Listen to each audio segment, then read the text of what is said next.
Okay, my friends, here it is. The video that is going to show you how to make one of the most nourishing substances that our ancestors used to make all the time, and that is the bone broth.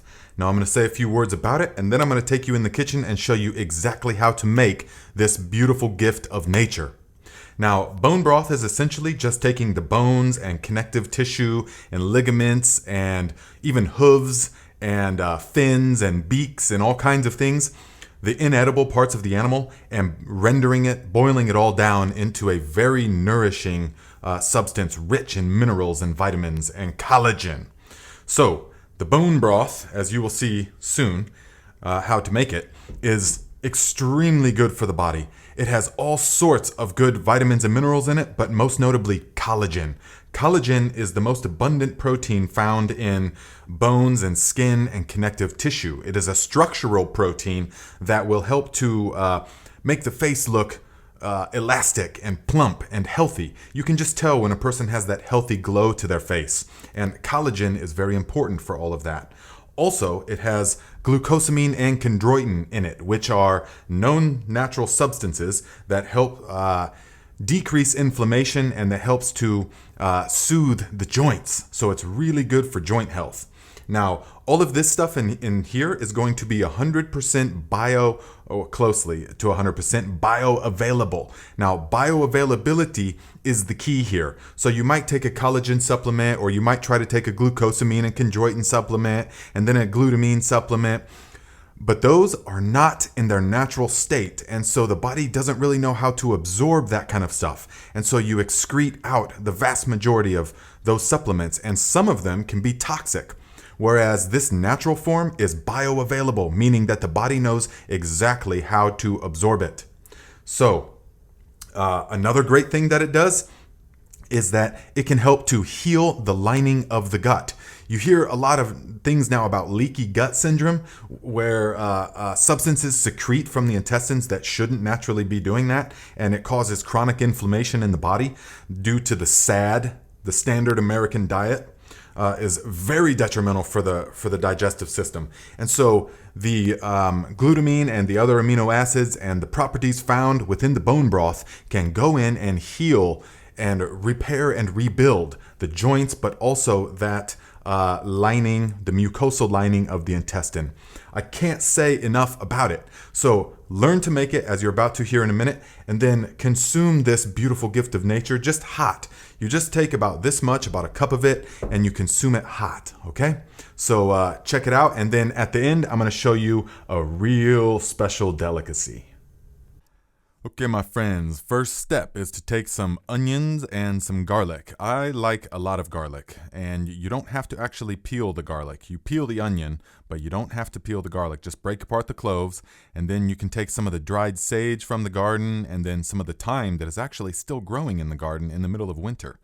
And we're going to add everything to a nice large stock pot. And you could also add rosemary, which I do at about this time, but here I'm going to add some black peppercorns, about 20 of them maybe, and then I'm going to add some cloves. And this is a really good base to start with. And then we'll add about a gallon of water and turn it on to high so that we can get everything nice and simmering.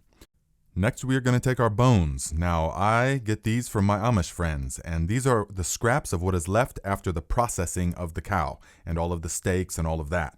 So you can use the bones from any animal, pig, cow, chicken, goat, whatever it is, and you can use it in the same way. So we're just going to take all the stuff, the knuckles, the connective tissue, all of it. It's got that good stuff within it. And we are going to, one thing I like to do though, guys, is set aside any bones like this that have a huge chunk of easily accessible marrow. I will show you how to consume those here in a minute. But for the rest, we're just going to put these into the pot because all this connective tissue and all this bits of fat and all this bits of marrow has tons of minerals and nutrients in it. And so we are going to extract that. And that is what is going to help build our body and our mind. So next, we have this thing for 10 minutes. It's been boiling, give or take. And now we're going to start adding the stuff. And you don't have to get too particular with it. You just put it all in there and make sure that there's not a lot of empty, wasted space. So we're stacking it in there and we're stacking it in there. Now, I do want to say one thing, that you could just put it in straight up water. but I like to add the herbal base like you saw in the beginning. Okay, so now we have it nice and packed, and then we're going to fill it just over the top of the bones with water. It's important that you do it just over the top of the bones, and then we're not going to add any more water throughout the whole time. So we keep it on high this whole time, you see. Now it's about 20-30 minutes into it. So now here we are about 45 minutes into it, and it's starting to boil. And so now that it's coming to a rolling boil, we're going to go ahead and turn it from high down to medium. And we're going to leave it like that for a very long time. Now we're going to add a half cup of the apple cider vinegar that's going to help to extract even more minerals from the bones. Guys, let me know if you want to see a video on how to make this apple cider vinegar. It's delicious. So here we are 13 hours later, and you can see that everything is simmering really nice. The bones have all been stripped of their connective tissues, and the collagen and the minerals is all into the liquid now. And so we want to make sure that the liquid has become very thick and viscous, you see, because we haven't added any more water. This is all, look at how much is evaporated since then, a number of inches. And so everything is getting really nice and full of the minerals, and that's what we want. We don't want it clear like just pure water. So now we're going to strain it. So I'm going to do first through a colander, and then the second strain will be through a double strainer like this. This is just the method that I use. Maybe you guys are professional chefs and you got some other kind of thing, but this is what I use, and it works pretty good. So I strain it initially through the colander like this, and then I'm going to just put those trimmings into a separate pot and save them. And then I'm going to put that through an additional strainer, and which is just two regular sieves put on top of each other. And then we're going to pour that in nice and slow. And we're going to do as many batches as it need to be until the entire thing is strained out, so that we have all of the liquid here that is separated from all of the bones here. And now we want to take the liquid and we want to place it either in the refrigerator or outside overnight. And in that time, we want to take the bones and we want to make sure we strip every last bit of meat off of that. Look, there's some really good stuff in there, man. And it's definitely delicious. Go ahead and dig into it. Don't waste a drop of any of this stuff. So that now here we are. We've got about 2 pounds of good stewed meat right there. I pulled off the bones. Here's the bones, which I'm going to make a fertilizer out of real soon. And then here's this stuff that's left. And I'm going to boil this again to make dinner tonight. And let me know if you want to see a video on the bone fertilizer. And so then here we are the very next day. And you can see that it has been outside all night, and so it's nice and gelled up. And the fat has separated from the actual bone broth underneath. This is all like the fat. And so we want to separate the two. So I'm going to just take my hand and slide it under. See, it's like a real thick jello, and then the fat is on top. So we want to separate the two, and then we're going to use that fat as a cooking fat. So now you're going to bring the bone broth back up to boiling, and here I am going to can it. So I like it to become shelf stable so that I can put it just downstairs in the basement. But if you don't want to can it, you can put it into the refrigerator and make sure you eat it within 10 days to 2 weeks.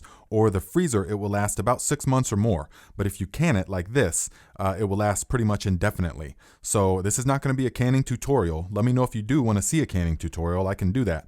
But I'm just showing you this because if you want to can the bone broth, you cannot use the hot water bath method. You must use a pressure canner. So this is emphasizing the point that you must utilize a pressure canner to make this stuff shelf stable.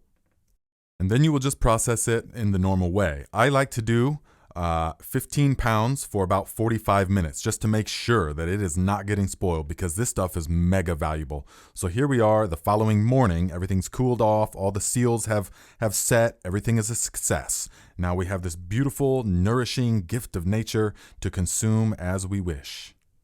So that's pretty much how you do it, my friends. Consume it once or twice or 3 times a week or however often you want. You just heat it up so it's nice and hot and then sip on it. It's so nourishing, and once the body experiences what this stuff does for it, you will crave it. So let us go into the kitchen and I will show you that delicacy that we set aside, yes?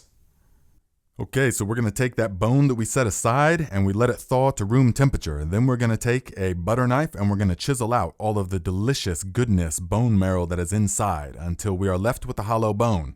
And then we are going to take some maple syrup, some rye barrel aged maple syrup from my aunt and uncle at Cedar Creek Produce. Thank you very much. And we're going to drizzle the maple syrup all over it. And then we're going to add a little bit of the real deal sea salt. And that's going to give a nice flavor, also a bit of a crunch. And then we are going to consume this beautiful gift of nature just like this, raw and delicious. And this has got all kinds of vitamins and minerals and collagens that our body needs. Also, it's got the good quality cholesterol and saturated fats that our body uses to make hormones. A man needs this kind of cholesterol and saturated fat to produce testosterone. So do not be afraid, my friends. This is a beautiful gift of nature. Consume it every chance you get, and you will feel the life force energy in your veins.